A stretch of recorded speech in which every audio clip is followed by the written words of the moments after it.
One of the big financial stories this year, our low interest rate environment. So that means a lot of things to all of us, regardless of your financial condition. Low interest rates will impact us all, one way or another. So on this Money Monday, we asked Kurt to come in. Kurt Fillmore is president and co-founder of Wealth Trac Financial Group in Southfield.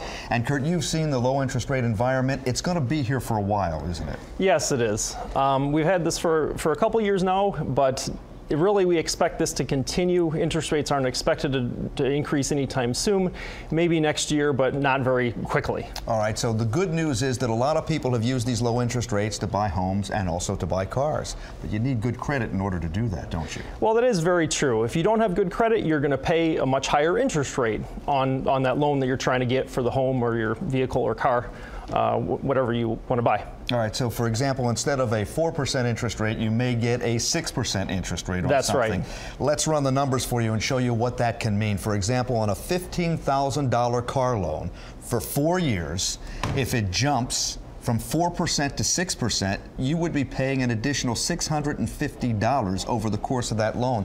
That's a lot of money. That's more than a third in interest. Right. So you need to, if you have good credit, you can take advantage of the low interest rates, but not as much. If you don't have good credit, you are going to always pay more when you're paying that higher interest rate. And the same goes for home loans too, on mortgages. We hear that mortgages hit new lows over the past couple of weeks again, but that's only for people that have the greatest credit. Yes, that is true. Homes are more affordable than they've been in a long time because of interest rates. Even though home prices have increased, homes are still very affordable in the Detroit area today. All right, so if you're thinking about what you can do to take advantage of the interest rates and you know that your credit score is not the greatest, there are some ways to boost your credit score. I asked you for 3 ideas of things that people can start to think about today and do today. And you say, first of all, get out the checkbook and look at your bills and pay them on time every single month, because that goes with your credit history. The other one you said was have unused credit on your credit cards. What do you mean by that? Well, what we mean is don't max out every single credit card, every line of credit that you have. You always want to have some open credit that you can utilize, because the rating agencies like to see that you have some additional credit to use if you need it. Usually like 30% that you're not using. Right, that's a good number to go by, absolutely. And know the difference between good debt and bad debt. Yes. There is good debt to have, which is? Well, paying your home mortgage on time every month is actually considered very good debt, because you show you're a good payer of your debt.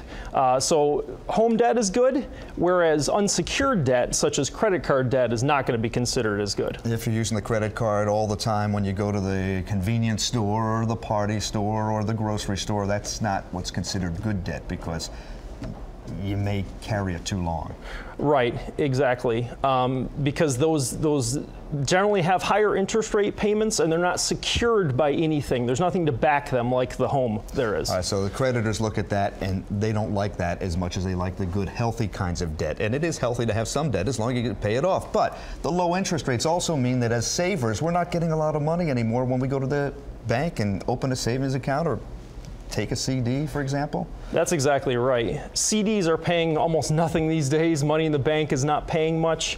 So people are really looking for ways to earn more on those savings. And what do you tell your clients who may be afraid that the stock market has been at all-time highs, hitting new records a couple of dozen times this year, right, and interest rates are low, and people might be afraid to get into the stock market right now because it's so high, especially people nearing retirement? What's your advice to them? Well, the way we've been helping our clients is to make sure to be very careful, for one thing, because you're right, the stock market has hit a number of new highs this year. So you don't want to jump in with 2 feet all into the stock market. We want to make sure to diversify the investments between not only stocks and bonds, but also alternative investments.